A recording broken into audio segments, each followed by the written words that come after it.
Hello student, कैसे हैं आप लोग। आई होप डैट आप लोग अच्छे ही होंगे।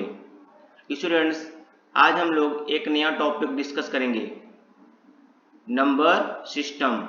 स्टूडेंट्स, आपको नंबर सिस्टम क्लास 6 से लेके हायर एजुकेशन तक मिलेगा और सारे कंपटीशन एग्जाम में भी इसके क्वेश्चंस आते हैं। तो आइए बिना देर करते हुए हम लोग टॉपिक को डिस्कस करते हैं। आज का टॉपिक है number system. Students, number system के कई सीरीज वीडियोज हम अपलोड करेंगे, तो आप उसको देखना ना भूलिए। चलिए स्टार्ट करते हैं। स्टूडेंट्स, नंबर एंड डिजिट के बारे में हम लोग पिछले वीडियो में डिस्कस किए थे। अगर आपने वो वीडियो नहीं देखा है तो वीडियो जरूर देखें। स्टूडेंट्स, नंबर को हम लोग दो भागों में बांट सकते हैं, first real number and second imaginary number. तो पहले हम लोग रियल नंबर पे डिस्कस करते हैं। रियल नंबर क्या होते हैं? ऐसे नंबर जिसको हम लोग नंबर लाइन पे रिप्रेजेंट कर सकते हैं, उसे हम लोग रियल नंबर कहते हैं। इसको हम लोग मैथमेटिक्स के सिंपल रूल के अकॉर्डिंग सॉल्व कर सकते हैं। मतलब इस नंबरों के एडिशन, सब्सट्रैक्शन, डिवीजन, मल्टीप्लिकेशन करने के लिए आपको कोई स्पेशल रूल की जरूरत नहीं होती है। नंबर, इसका दूसरा पार्ट होता है इमेजरी नंबर। इमेजरी नंबर क्या होती है? जिसको हम लोग नंबर लाइन पर ड्रा नहीं कर सकते हैं। तो ऐसा कौन सा नंबर है जिसको हम लोग नंबर लाइन पर ड्रा नहीं कर सकते हैं? इस नंबर को हम लोग सिंपल मैथमेटिक्स के रूल के द्वारा सॉल्व भी नहीं कर सकते हैं। इसके लिए कुछ स्पेशल मैथमेटिक्स के रूल अप्लाई होते हैं। आइए जानते हैं ऐसे कौन से नंबर हैं जिसे हम लोग इमेजरी नंबर कहते हैं। तो स्टूडेंट्स, ऐसे सारे नंबर जो अंडर रूट के अंदर माइनस के फॉर्म पे होते हैं वो क्या कहलाते हैं? इमेजरी नंबर कहलाते हैं। स्टूडेंट्स, रियल नंबर को भी दो भागों में बांटा गया है। आइए जानते हैं कौन कौन से भाग हैं। रियल नंबर का फर्स्ट पार्ट है rational number and second part है इरेशनल नंबर। आइए हम जानते हैं कि रेशनल नंबर क्या होते हैं।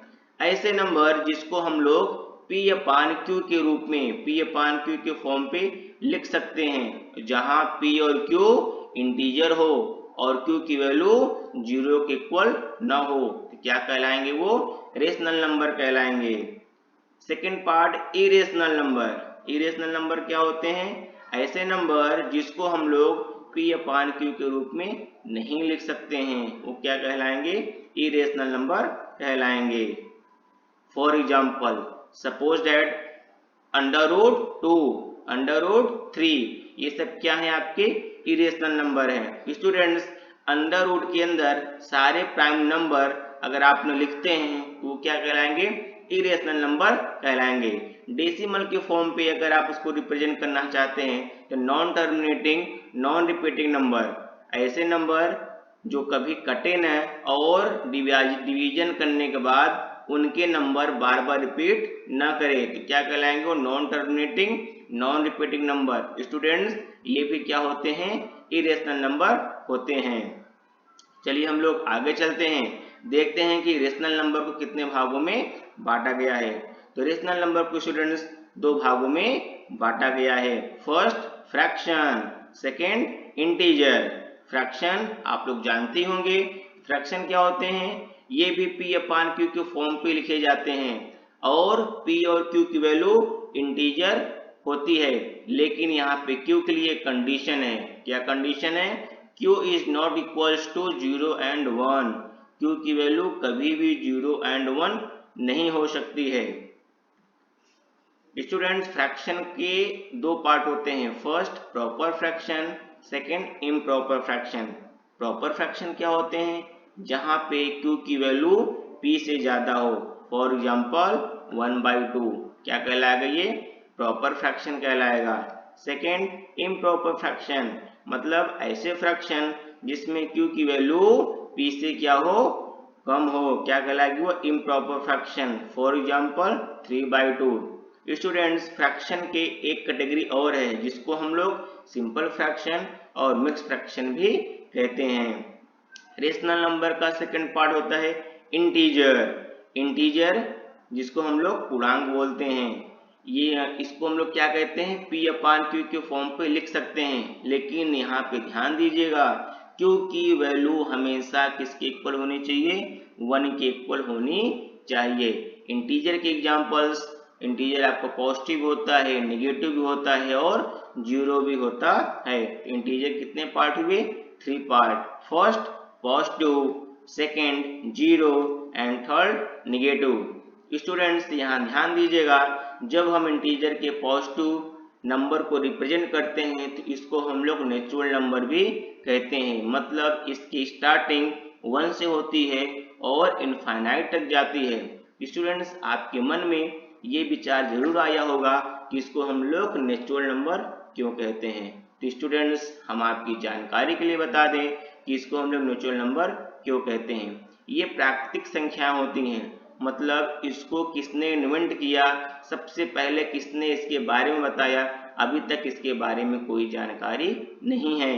ऐसा माना जाता है कि ये नंबर आदि अनंत काल से चलते चले आ रहे हैं, जिसके बारे में बस लोग एक दूसरे से सीखते चले गए। इसके बारे में कोई हिस्टोरिकल प्रूफ नहीं है, इसलिए इसको हम लोग नेचुरल नंबर कहते हैं। वैसे भी ब्रह्मांड में आपको दिख जाएंगे, जैसे आपका ब्रह्मांड क्या है, 1, सूरज क्या है, अकेला एक है। आपके पास कितनी आंखें हैं, 2 आंखें हैं। देव कितने होते हैं, 3, त्रिदेव। इस प्रकार से इसको हम लोग कह सकते हैं प्राकृतिक संख्याएं जो प्रकृति में पहले से मौजूद थी। लेकिन जब हम पॉजिटिव नंबर और जीरो दोनों को एक साथ लिखते हैं तो उसको हम लोग होल नंबर बोलते हैं। अब इसको होल नंबर क्यों बोला गया, क्योंकि जो प्राकृतिक संख्याएं थी इनको डिजिट फॉर्म पे रिप्रेजेंट करने के लिए केवल हमारे पास 1 से 9 तक के क्या थे, डिजिट थे। लेकिन अब हमको 10 लिखना हो तो 10 तो था, जैसे हम लोग संस्कृत में दशा बोलते हैं, एकादशा बोलते हैं, ये सब चीजें संस्कृत में थी। लेकिन इस नंबर को हम लोग डिजिट में रिप्रेजेंट नहीं कर सकते थे। क्यों, क्योंकि मेरे पास जीरो नहीं था। जैसे जीरो इन्वेंट हुआ वैसे ही हम लोग जो दशा था, एकादशा था, द्वादशा था, जो संस्कृत में चलते थे, इसको हम लोग डिजिट के फॉर्म पे रिप्रेजेंट करना शुरू कर दिए। मतलब जीरो के आने के बाद नंबर क्या हुआ, कंप्लीट हो गया। इसलिए हम लोग इसको होल नंबर बोलते हैं। होल नंबर मतलब पूर्ण संख्या, मतलब इसके आने के बाद संख्याएं पूरी रूप से लिखनी चालू हो गई, इसलिए इसको हम लोग बोलते हैं होल नंबर। अगला पार्ट आपका इंटीजर का है निगेटिव इंटीजर्स। निगेटिव इंटीजर्स क्या होते हैं, आपने नंबर लाइन जरूर पढ़ा होगा। नंबर लाइन के बीचों बीच क्या होता है, आपकी जीरो, मतलब बैलेंसिंग क्या करता है, आपका जीरो करता है। जीरो को राइट हैंड साइड वैल्यू क्या होती है, positive, and left hand side क्या होती है, नेगेटिव होती है। इंटीजर कितने पार्ट आपके हुए, 3 part, positive, zero and negative. Students I hope that आपको ये सब चीजें अच्छे से क्लियर हो चुकी होंगी। स्टूडेंट्स हम नंबर सिस्टम के सीरीज को आगे बढ़ाते चलेंगे और हम एक एक चीज देखेंगे। कल हम इसमें देखेंगे बोर्डमॉस रूल के बारे में। स्टूडेंट्स बोर्डमॉस रूल बहुत ही बेसिक चीजें हैं, देखने में तो छोटी दिखती हैं, लेकिन कंपटीशन लेवल पर भी इसके क्वेश्चंस आते हैं।